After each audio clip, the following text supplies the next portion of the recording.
আরে রূপা, এই শিরদাঁড়ার ব্যথাটা জানি না কবে আমার একদিন প্রাণ নিয়ে হার মানবে। একটু মালিশ করে দাও না প্লিজ। আচ্ছা ঠিক আছে বাবা, 2 মিনিট থামো। রূপা যখনই শুভেন্দুর কাঁধে হাত রাখল, শুভেন্দু খুবই জোশের সঙ্গে একেবারে লাফিয়ে উঠল। আরে বাহ রূপা, তুমি তো একদম জাদুকর বেরোলে। তোমার মোলায়েম হাতের স্পর্শ হওয়া মাত্রই শরীরে যেন এক নতুন প্রাণ এসে গেছে। আমার ব্যথাটা কি জানি কোথায় উধাও হয়ে গেল। এখন ছেড়ে দাও, যাও নিজের এবার কাজ করো। আমার এখন একটু ভালো অনুভব হচ্ছে। ঠিক আছে, আর তেল লাগাতে হবে না। আমি চললাম বাড়ির কাজ করতে, অনেক কাজ পড়ে আছে। রূপা কিচেনে গিয়ে কাজে ব্যস্ত হয়ে গেল। তখনই শুভেন্দু বিছানা থেকে উঠল আর নিজের পকেটে কিছু খুঁজতে লাগলো, যেটা ও খালি পেল। ও আবার একবার রূপাকে আওয়াজ দিল, আরে ক্ষমা করো, তোমাকে আরেকটা কষ্ট দিচ্ছি। আসলে আমার ওই ওষুধগুলো কি জানি কোথায় রাখা আছে, ওগুলো একটু নিয়ে এসো। তুমিও না, পাগল করে দেবে। তোমার ডান দিকের পকেটে হাত ঢোকাও। শুভেন্দু যখনই ওর ডান দিকের পকেটে হাত ঢোকালো, সেখানে ও নিজের ওষুধগুলো পেয়ে গেল। এটা দেখে ও একটু অবাক হয়ে যায়, কারণ কয়েক সেকেন্ড আগে যখন ও নিজের পকেট চেক করছিল তখন তো ও কিছুই পায়নি। তাহলে হঠাৎ এই ওষুধ? যাই হোক, এখনের মতো এসবকে ও এড়িয়ে দিল আর অফিসে যাওয়ার জন্য তৈরি হয়ে গেল। আচ্ছা শোনো, আমি এবার বেরোলাম। শোনো, গাড়ি ধরার সময় যে প্রথম গাড়িটা পাবে সেটা ছেড়ে দিও, বরং ওর পরের গাড়িটা ধরবে। আর অফিসে গিয়ে সবার প্রথমে নিজের চেয়ারটাকে চেক করে নিও, তবেই ওর উপর বসো, বুঝলে? শুভেন্দু রূপার কথাগুলো যেন ওর মাথায় উপর দিয়ে চলে গেল।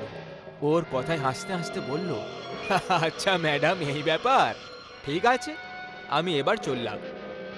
তারপর শুভেন্দু বাইরে দাঁড়িয়ে গাড়ি ধরার জন্য অপেক্ষা করতে লাগলো। তখনই ও সামনে একটা ট্যাক্সিকে আসতে দেখল, যেটার বাম্পারে একটা লাল পতাকা লাগানো ছিল। ও ট্যাক্সি! কিন্তু এক মিনিট, আমি এটা ধরবো নাকি ছেড়ে দেব? রূপা প্রথম গাড়িটা ধরতে মানা করেছিল, কিন্তু ছাড়ো, রূপাও এমনই মজা করেছিল হয়তো। শুভেন্দু এত কিছু সব ভেবেই ওই ট্যাক্সিটাকে থামানোর সিদ্ধান্ত করে নিল, কিন্তু এর আগে ও তাকে হাত দেখিয়ে থামাতে পারত। ওই ট্যাক্সিটা ঠিক ওর সামনে দিয়ে পার হয়ে গেল। ওফো, এ তো চলে গেল। এখন দ্বিতীয় গাড়ির অপেক্ষা করতে হবে। কয়েক মিনিট পরে ও পরের ট্যাক্সিটা আসতে দেখতে পেয়ে গেল। ও তক্ষুনি হাত দেখিয়ে দিল আর তারপর গাড়িতে বসে পড়ল।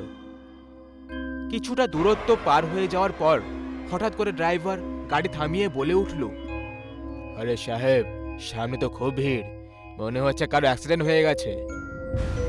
শুভেন্দু বেরিয়ে যখন দেখল তখন ওর হুঁশ উড়ে গেল। এই অ্যাক্সিডেন্ট ওই প্রথম ট্যাক্সিটারই ছিল, যেটা শুভেন্দু ছেড়ে দিয়েছিল।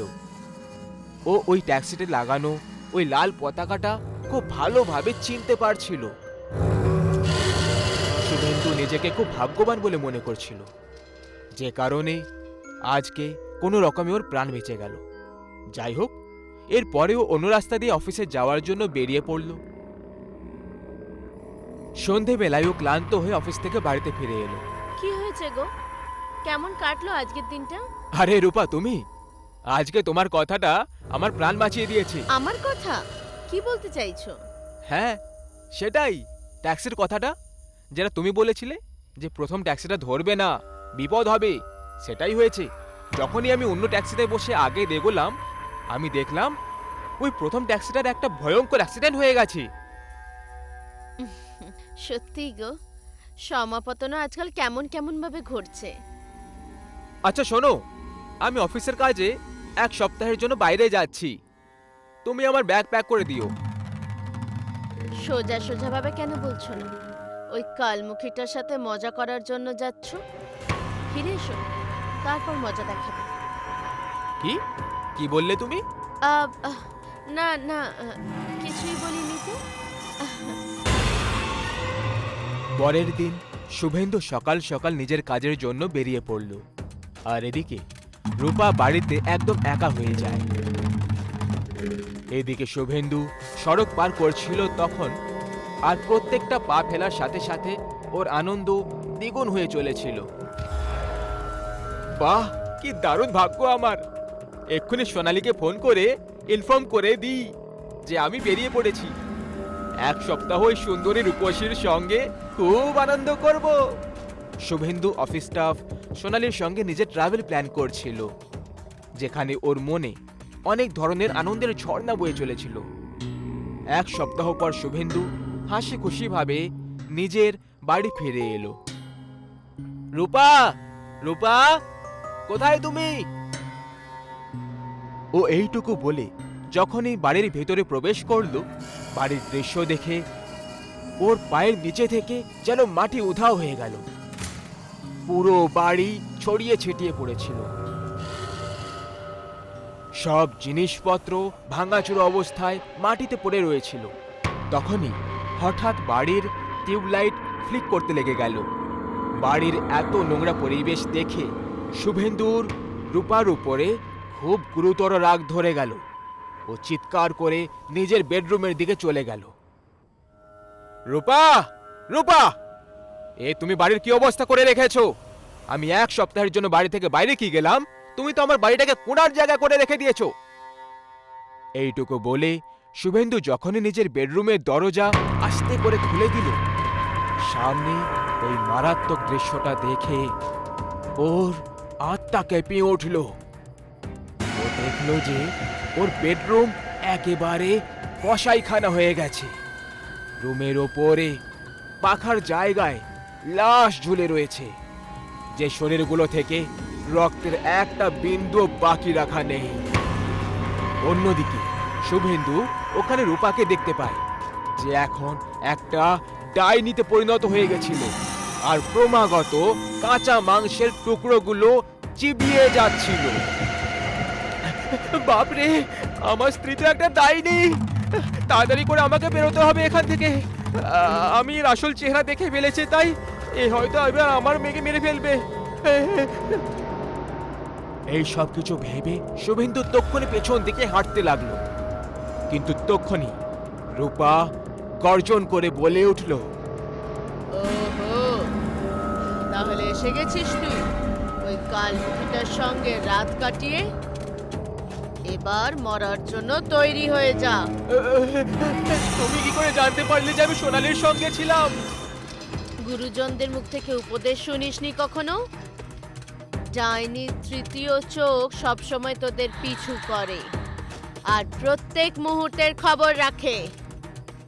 শুভেন্দু ঘাবড়ে গিয়ে পালানোর কথা ভাবছিল, আর তখনই পুরো বাড়ির লাইটস একসাথে ফিউজ হয়ে গেল, যে কারণে শুভেন্দুর চোখের সামনে একদম অন্ধকার ছেয়ে গেল। এখনো ইচ্ছে করলেও পালাতে পারতো না, কারণ ও কিছুই দেখতে পাচ্ছিল না।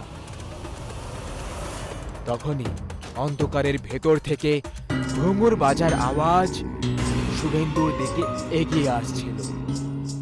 আর তখনই এক ঝটকায় অন্ধকার থেকে বেরোলো ওই ডাইনিটার হাত, আর শুভেন্দুকে ওই গুপ্ত অন্ধকারের দিকে টেনে নিয়ে চলে গেল, যে কারণে ও খুব জোরে চিৎকার করে উঠল।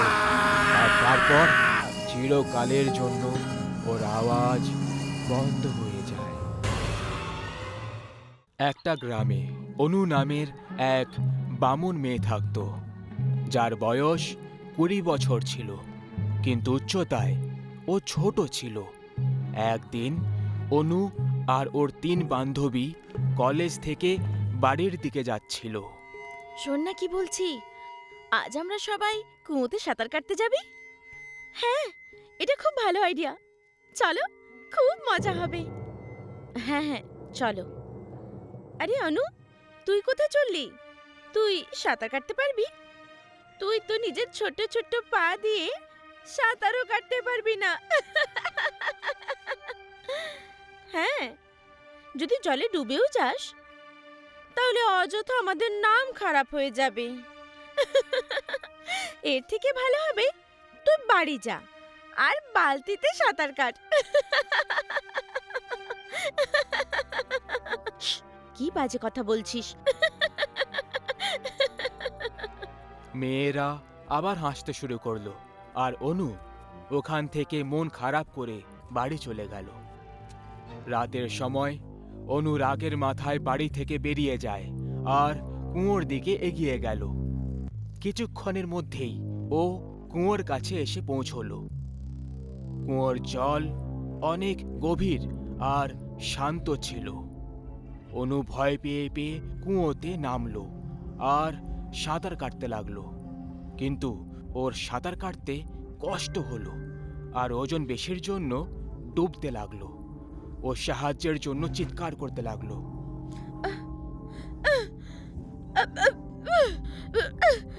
বাঁচাও, বাঁচাও, কেউ বাঁচাও, কেউ আছে, কেউ আছে, বাঁচাও আমাকে। কিন্তু ওখানে ওর আওয়াজ শোনার মতো কেউই ছিল না। আস্তে আস্তে ওর আওয়াজ বন্ধ হতে লাগলো আর অনু কুয়োর জলে ডুবে মরে গেল। অনুর মরে যাওয়ার পর মেঘের গর্জন শুরু হয়ে গেল আর হঠাৎ কুয়োর মধ্যে জোরে জোরে বাজ পড়তে লাগলো। ওই বাজের কারণে কুয়োর জল ফুটতে ফুটতে ওপরে চলে এলো। জল পুরোভাবে ওপরে এসে থেমে গেল আর জল থেকে অনুর মৃতদেহ বাইরে এলো।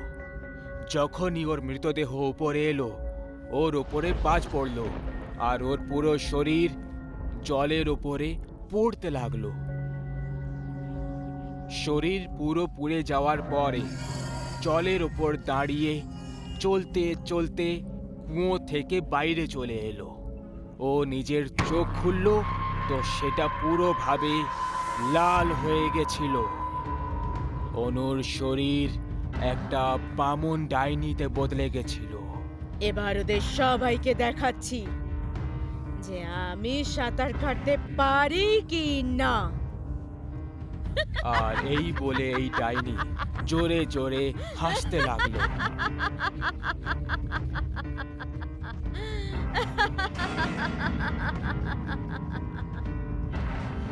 ওই বামন ডাইনি হাওয়ায় উড়ে গ্রামে চলে এলো আর এক একটা করে ওই 3টে মেয়েকে ঘুমন্ত অবস্থায় নিজের সাথে কুয়োর কাছে নিয়ে চলে এলো।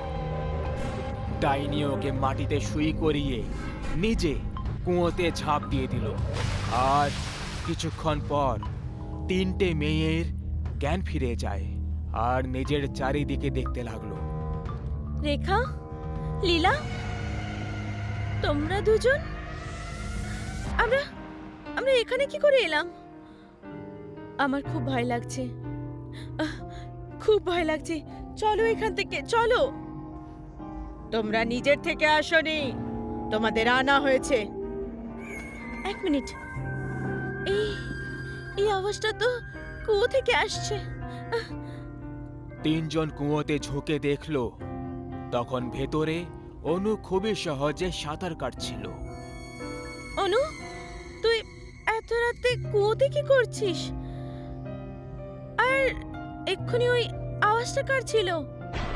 ওই সব ছাড়, ভেতরে আয়, সাঁতার কাটি। আমার এটা ঠিক লাগছে না, চলো বাড়ি যাই। 3টে মেয়ে যেতে লাগলো। ততক্ষণে কুয়ো থেকে আওয়াজ এলো, দাঁড়াও, নাহলে সবাই মারা পড়বে। ওরা 3জন ওখানেই থেমে গেল। কুয়োর জল আবার উপরে আসতে লাগলো। এইবারে ওই বামন ডাইনি জলের উপর দাঁড়িয়েছিল। আমি বলছি ভেতরে এসো। ডাইনিকে দেখে 3জন খুব ভয় পেয়ে গেল। মেয়েগুলো বুঝতে পারেনি যে এই সব আসলে কি হচ্ছে। মেয়েদের মাথায় কিছুই ঢুকছিল না যে এখন ওরা কি করবে। কিন্তু শেষমেশ সাহস করে ওরা জলে নামলো আর সাঁতার কাটতে লাগলো। তোমরা সবাই আমাকে নিয়ে মজা করেছিলে, তাই না? এবার তোমরা এর জন্য শাস্তি পাবে। তোমরা এই কুয়োতেই চিরকালের জন্য দফন হয়ে যাবে। এইটুকু বলে ও জোরে চিৎকার করতে লাগলো। ওর চিৎকার শুনে তিনটে মেয়ে ভয় পেতে লাগলো। আর হঠাৎ করে ডাইনির ওপরে বাজ পড়ল। বাজ পড়া মাত্রই জল পড়তে শুরু হয়ে গেল।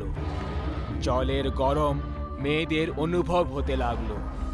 ওরা জলের বাইরে যাওয়ার জন্য তাড়াতাড়ি সাঁতার কাটতে লাগলো, কিন্তু জল খুব গরম হয়ে গেছিল। সেই জন্য ওদের সাঁতার কাটতে কষ্ট হচ্ছিল। আস্তে আস্তে ওদের শরীর লাল হয়ে যেতে লাগলো আর মাংসপেশি পড়তে শুরু হলো। তিনজন সাহায্যের জন্য ডাক দিতে লাগলো, চিৎকার করতে লাগলো, বাঁচাও বাঁচাও বাঁচাও আমায়, কেউ আছে, বাঁচাও, কেউ আছে। ডাইনি জোরে জোরে হাসছিল।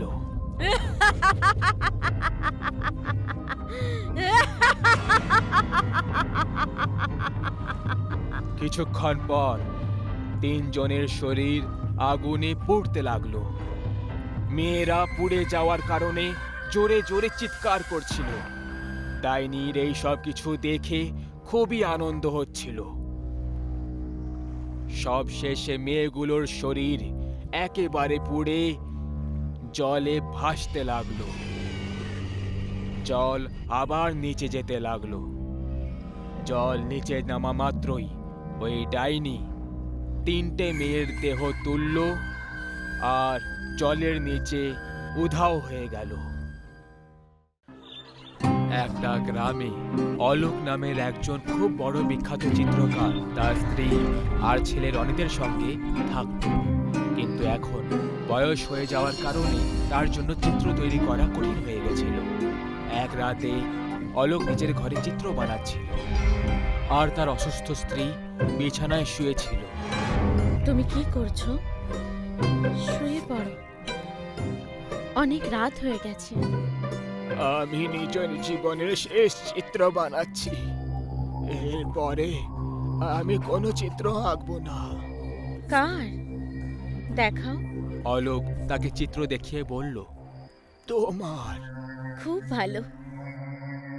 হাওয়ার কারণে ওপরের কাগজটা উড়ে যায় আর স্ত্রী তার নিচের চিত্রটা একটু দেখে ফেলে। ওই নিচে ওটা কার ছবি? অলোক কাগজ উল্টালো আর নিচে রাখা ডাইনির চিত্র সামনে চলে এলো।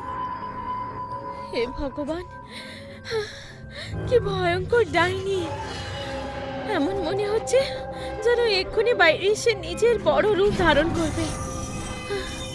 তুমি এরকম ছবি কেন বানালে? আসলে এটাই আমার শেষ ছবি ছিল, কিন্তু আমি ভাবলাম তোমারও একটা ছবি আঁকা উচিত। ওই ডাইনির ছবিটা দেখে প্রতিমার মাথা ঘোরাতে লাগলো। অলোক, সরাও এটা সামনে থেকে। আমার আমার কষ্ট হচ্ছে, সরাও এটা। অলোক তক্ষুনি ওই ছবিটা একটা কাপড় দিয়ে ঢেকে প্রতিমাকে বিছানায় শুইয়ে দিল। আরে তুমি শুয়ে পড়ো, আমি কিছুক্ষণ পর শুয়ে পড়ব। অলোক তার ছবি আঁকাটা বন্ধ করে দিল আর ঘরের বাইরে চলে গেল। প্রতিমা ঘরে একা শুয়েছিল। জানালা দিয়ে দ্রুত হাওয়া ভিতরে আসছিল। এই কারণে ওই কাপড়টা উড়ে গেল আর ডাইনির ছবি আবার দেখা যেতে লাগলো। ওই অন্ধকার ঘরে ওই ডাইনির ছবিটা চমকাতে শুরু করলো আর কাগজটা আস্তে আস্তে ওই বোর্ড থেকে বেরোতে লাগলো।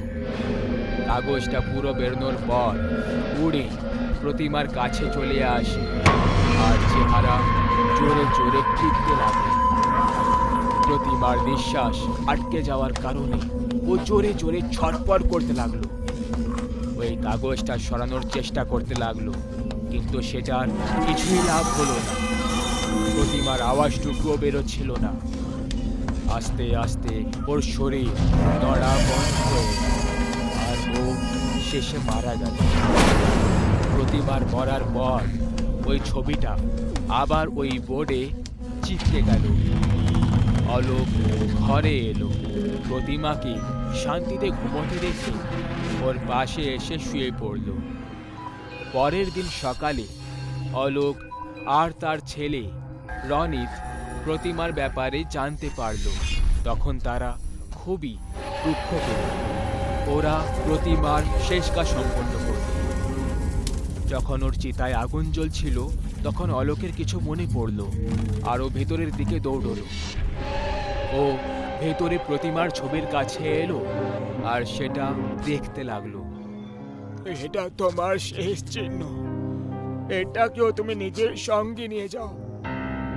এইটুকু বলে ও এক ঝটকায় প্রতিমার চিত্র বোর্ড থেকে বার করলো আর বাইরে এসে ওর চিতায় ছুঁড়ে দিল।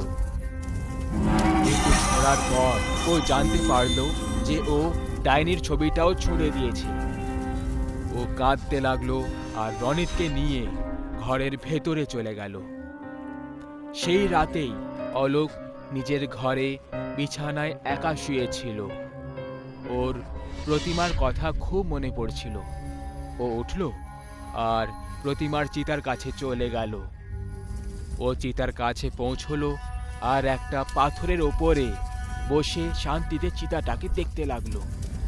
এই সময় ওর নজর চিতায় আটকানো একটা কাগজের ওপর পড়ে যায়। অলোক ওই কাগজটা তুলল আর দেখার পরে ও খুব আশ্চর্য হয়ে পড়ল। ওটা ডাইনির ছবিওয়ালা কাগজ ছিল।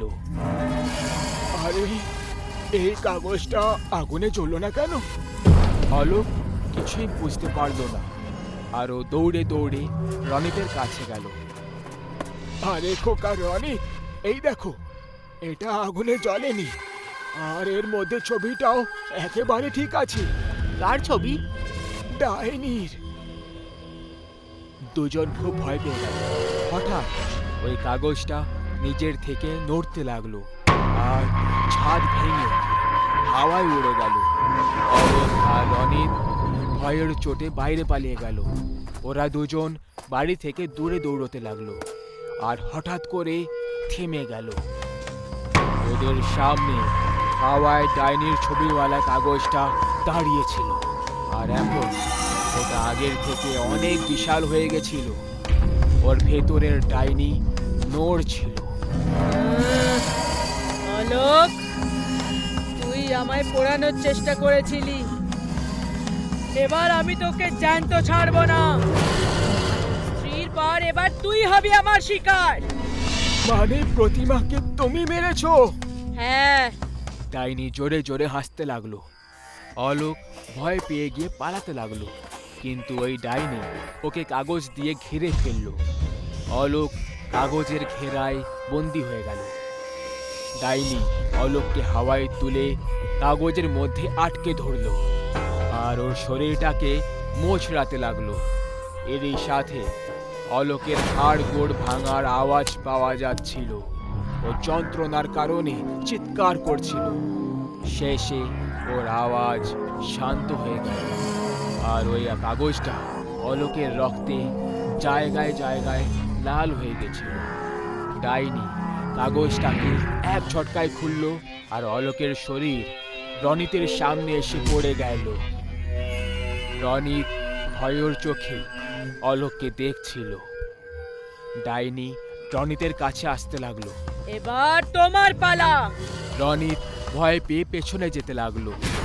ও নিচে পড়ে থাকা একটা কাঠ তুললো আর ডাইনিকে ভয় পেয়ে বলল, দেখো, সামনে আসবে না। তুমি আমাকে একটা ছোট কাঠ দিয়ে মারতে পারবে না। ডাইনি হাসতে লাগলো আর রনিতের কাছে পৌঁছে গেল। যখনই ওই ডাইনি রনিতকে ধরার জন্য সামনে এগোলো, রনিত ওই কাঠটা জোরে ঘুরিয়ে দিল আর ওই কাগজে গর্ত হয়ে গেল। এই কারণে ওই ডাইনি পেছনে সরে গেল। রনিত দেখলো যে ওই গর্ত দিয়ে কালো রক্ত বেরোচ্ছিল। রক্ত এই জন্য বেরোচ্ছিল কারণ যেখানে গর্ত হয়েছিল ওখানে ডাইনির পা বানানো হয়েছিল, আর ওই রক্ত ওর পা থেকে বাইরে আসছিল। রনিত এটা দেখে হাসতে লাগলো। আয়, তোলা আমাকে, আয় না। ডাইনি খুব রেগে গেল আর ও রনিতকে ধরে কাগজে চেপে ধরতে লাগলো। রনিত জোরে কাঠ ঘুরিয়ে দিল আর কাগজটাকে 2 ভাগে ছিঁড়ে দিল। ডাইনি জোরে জোরে চিৎকার করতে লাগলো। কাগজের থেকে হাত ছাড়ার কারণে রনিত নিচে পড়ে গেল। ডাইনি 2 ভাগে কেটে গেল। কাগজ ডাইনির কালো রক্তে ভরে গেল আর আস্তে আস্তে ছোট হতে লাগলো। কাগজ আবার পুরনো আকারে আসার পর মাটিতে পড়ে গেল আর পড়তে লাগলো। তার সাথেই ডাইনির জ্বলার চিৎকার শুনতে পাওয়া গেল। কাগজটা একেবারে পুড়ে যাওয়ার কারণে রনিত অলোকের লাশের কাছে গেল আর অনেকক্ষণ ওখানেই কাঁদতে থাকলো।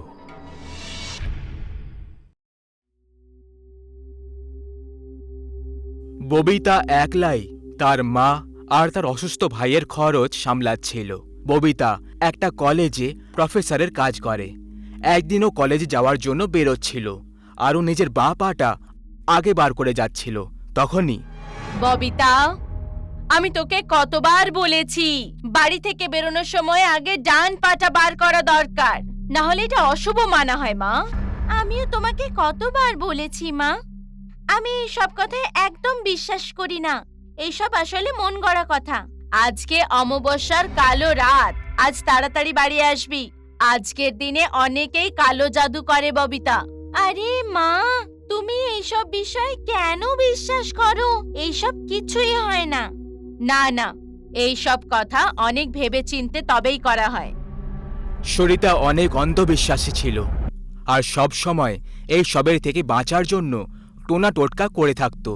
তার ছেলে সুজয় অনেক বছর আগে একটা অ্যাক্সিডেন্টে পঙ্গু হয়ে গেছিল আর হাঁটতে চলতে অসমর্থ ছিল।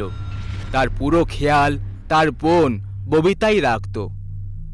ববিতা কলেজে যাওয়ার জন্য বেরিয়ে পড়ে আর অনেক কাজ থাকার কারণে আজ ওর বাড়ি ফিরতে অনেক দেরি হয়ে যায়।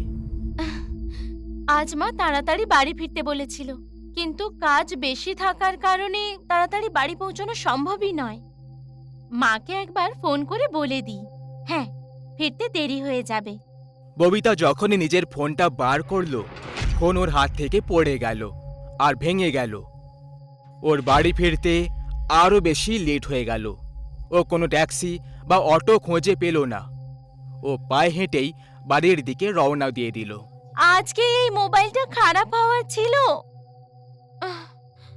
আশেপাশেও কিছু নজরে পড়ছে না।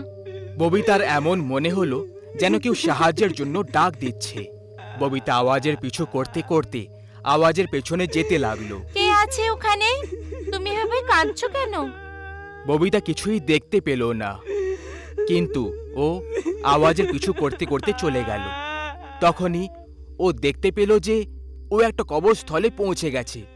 যখনই ববিতা ওই কবরস্থলে পৌঁছে গেল, এইসব কি হচ্ছে?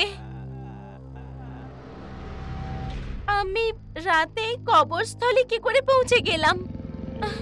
ওখানে কুকুরদের কান্নার আওয়াজ, বাদুড়ের কথা বলার আওয়াজ আর ব্যাঙগুলোর জল থেকে ডাক দেওয়া পরিষ্কার শোনা যাচ্ছিল। চারিদিকে একদম শান্ত পরিবেশ ছিল। তার মাঝে নীরবতাকে চিরে আওয়াজ অনেক ভয়ঙ্কর মনে হচ্ছিল। ববিতা ওই কবরস্থল থেকে বেরোনোর চেষ্টা করতে থাকে, কিন্তু ও যেখানেই যাচ্ছিল ও শুধুমাত্র বড় বড় দেওয়াল দেখতে পাচ্ছিল। ওখানে কোনো গেট ছিল না। যদি এখানে কোনো গেট না থাকে তাহলে আমি ভেতরে কি করে এলাম? গভীর অন্ধকার হয়ে গেছিল। ববিতা ওই কবরস্থলে ঘুরে ঘুরে ক্লান্ত হয়ে গেছিল, কিন্তু ওখান থেকে যাওয়ার কোনো রাস্তা ছিল না। ববিতা ক্লান্ত হয়ে একটা কবরে বসে পড়ে। তখনই ওই কবর থেকে একটা আজব আওয়াজ বেরোতে শুরু হয়। ববিতা আস্তে করে নিজের কান ওই কবরের ওপরে রেখে আওয়াজ শুনতে লাগলো। তখনই হঠাৎ ওই কবরে খুব জোরে একটা ধামাকা হলো আর সেটা থেকে একটা সবাধার বেরিয়ে সামনে চলে আসে। ববিতা ওই ধামাকার আওয়াজ শুনে ওখানেই অজ্ঞান হয়ে যায়। তখনই ববিতার কানে কিছু আওয়াজ শুনতে পেল। আরে আপনি ঠিক আছেন তো? আপনি এখানে নির্জন কবরস্থানে একা কি করছেন? আপনি কে? আর আমি এখানে কি করে পৌঁছলাম? ববিতার একটু জ্ঞান ফিরে এলো। ববিতা নিজের সামনে এক অজানা ব্যক্তিকে দেখতে পেল। আপনি কে? আর এখানে কি করছেন? আমি কবরস্থানে কি করছি? আমি কিছুই বুঝতে পারছি না। আজ আমি কাজ থেকে বাড়ি ফিরে আসতে লেট হয়ে গেছি। যখন আমি কবরস্থান হয়ে পার করছিলাম তখন আমি যেন কোনো অদ্ভুত আওয়াজ শুনতে পেলাম, আর আমি এখানে দেখতে চলে এলাম। তখনই কাছে পড়ে থাকা কবর থেকে কারোর হাত বাইরে বেরিয়ে আসে আর ববিতার হাত টেনে ধরে। ববিতা ভয় পেয়ে চিৎকার করে। অমন ববিতার হাত ছাড়ানোর চেষ্টা করতে থাকে, কিন্তু ওর হাতটা খুব খারাপভাবে আটকে গেছিল। এসব কি হচ্ছে? একটা কবরে রাখা মরা দেহ কারো হাত কি করে ধরতে পারে? এখানে নিশ্চয়ই কোনো গন্ডগোল রয়েছে। এসব আমার বোঝার ক্ষমতার বাইরে। অমন ববিতার হাত ছাড়ানোর অনেক চেষ্টা করতে থাকে। ববিতার হাত থেকে রক্ত বেরোতে শুরু হয়ে যায়। তখনই ববিতার হাত ওই কবর থেকে বাইরে চলে আসে। অমন আর ববিতা নিজেদের প্রাণ বাঁচিয়ে ওখান থেকে দৌড়তে শুরু করে। এখান থেকে বেঁচে পালানোর কোনো রাস্তা নেই। এটা কি করে হতে পারে? এখানে ভেতরে আসার রাস্তা তো আছে, কিন্তু বাইরে যাওয়ার রাস্তা নেই। এটা কোনো একটা ফাঁদ আমাদের ফাঁসানোর। পেছন থেকে ওই কবর থেকে একটা ভূত পায়ে হেঁটে ওখানে আসতে লাগলো, আর তার মুখ থেকে সবুজ জল গড়ে পড়ছিল। অমন আর ববিতা তাকে দেখে খুব বেশি ভয় পেয়ে যায় আর ওখান থেকে পালাতে শুরু করে। তখনই ববিতার পা কোনো একটা জিনিসে আটকে যায় আর ও নিচে পড়ে যায়। চলো আমার সঙ্গে। ও ববিতার পা ধরে টেনে নিয়ে এগিয়ে যেতে লাগলো। ববিতা নিজেকে থামানোর চেষ্টা করতে লাগলো, কিন্তু ও এটা করতে অসমর্থ হয়ে গেল। তখনই ভূতের নজর অমনের উপর পড়ে যায় আর ববিতাকে ছেড়ে দিয়ে অমনের দিকে মুড়ে যায়। ববিতা ওখান থেকে উঠে দৌড়তে শুরু করে। তখনই ও কিছুর সাথে ধাক্কা খেয়ে যায়। ছেড়ে দাও আমাকে। আমি তোমার কি ক্ষতি করেছি? আমার প্রাণ নিও না। ছেড়ে দাও আমাকে। আরে শান্ত হও, শান্ত হও। তুমি কে? আর তোমারই অবস্থা কে করলো? তুমি এত ভয় ভয় কেন রয়েছো? ভূত! ওই ভূত আমাদেরকে ছাড়বে না। তখনই ওই ভূত অমনের গলা ধরে তাকে নিজের হাতের মাঝে টিপে ঘুরিয়ে দেয়। অমন মাটিতে পড়ে যায় আর খুব খারাপভাবে কষ্ট পেতে লাগলো। না তো ওকে মৃত্যু আপন করছিল, আর না তো জীবন ওকে নিজের স্থান দিচ্ছিল। এটা দেখে পীযূষ আর ববিতা প্রচণ্ডভাবে ঘাবড়ে গেল। না, এটা শুধু একটা সন্নিপাত হতে পারে না যে আমরা তিনজনে একই দিনে একই কবরস্থানে এসেছি। কিন্তু এসব কি হচ্ছে? আমি তো কিছুই বুঝতে পারছি না। এতে কোনো বড় শক্তির হাত রয়েছে, হ্যাঁ, যে আমাদের তিনজনকে এখানে ডেকে পাঠিয়েছে। ওই ভূত ওই দুজনের দিকে আসতে শুরু করে। দুজনে ভয় পেয়ে ওখান থেকে দৌড়তে লাগে। পীযূষ একটা গাছের পেছনে গিয়ে লুকিয়ে পড়ে, আর ববিতা একটা কবরের পেছনে লুকিয়ে চুপচাপ বসে পড়ে। ভয় পেয়ে দুজনেরই খুব খারাপ অবস্থা। অমন ওখানেই পড়ে থেকে ছটপট করছিল। তখনই ববিতা ওখানে কারো আসার আওয়াজ শুনতে পেয়ে যায়। ববিতা লুকিয়ে সেটাকে দেখতে লাগে। ওর মা ওর ভাইকে ওখানে নিয়ে আসে। ববিতা দৌড়ে গিয়ে ওর মায়ের গলা জড়িয়ে ধরে। মা, তুমি এখানে কি করে এলে? এখান থেকে পালিয়ে যাও। এখানে আসার তো রাস্তা আছে, কিন্তু ফিরে যাওয়ার নেই। এটা এটা তুমি কি করে জানতে পারলে? আর এত রাত্রে তুমি নির্জন কবরস্থানে ভাইয়ের সঙ্গে কি করছো?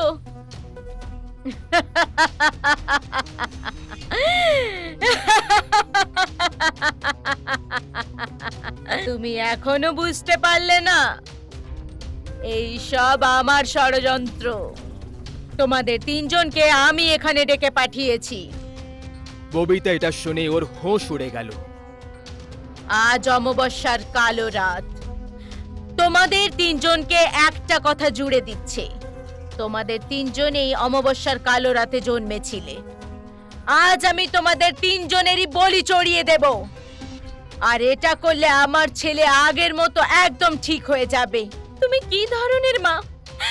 নিজের ছেলের জন্য তুমি 3টে অসহায় মানুষের প্রাণ কেড়ে নিচ্ছ।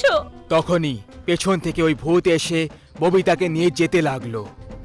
ববিতা নিজেকে ছাড়ানোর চেষ্টা করতে থাকে, কিন্তু ও তার চঙ্গুল থেকে বেরোতে পারল না। ওই ভূতটা সুমন, পীযূষ আর ববিতাকে গাছে উল্টো দিকে ঝুলিয়ে দেয়। খুব ভালো কাজ করেছো তুমি। একটা বাজতে চলেছে, একটার সময় আমি এই 3জনের বলি চড়াবো। 3জনের রক্তে স্নান করা মাত্রই আমার ছেলে একদম ঠিক হয়ে যাবে, একদম ঠিক হয়ে যাবে। সরিতা হাতে তলোয়ার নিয়ে ওই 3জনের গলা কাটার জন্য এগিয়ে যাচ্ছিল। তখনই তার পা একটা কবরে পড়ে যায়, আর ওই কবরটা খুলে যায়, আর সরিতা তার মধ্যে পড়ে যায়, আর ওই কবরটা নিজের থেকেই বন্ধ হয়ে যায়। সুমন, পীযূষ আর ববিতা 3জনেই নিজের থেকে ওই গাছ থেকে নিচে পড়ে যায়। পীযূষ অজ্ঞান অবস্থায় ওই কবরের দিকে দেখে, যার মধ্যে সরিতা পড়ে গেছিল। মা, মা, তুমি আমাকে বাঁচিয়ে নিয়েছো।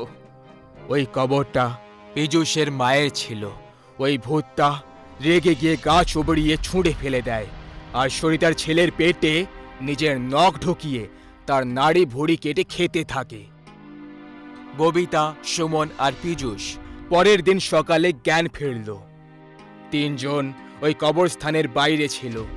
3জন নিজের নিজের রাস্তায় চলে গেল, কিন্তু ওই রাতটা 3জনের জীবনের ভয়ানক রাত হয়ে গেল, যেটা ওই 3জন কখনো ভুলতে পারবে না।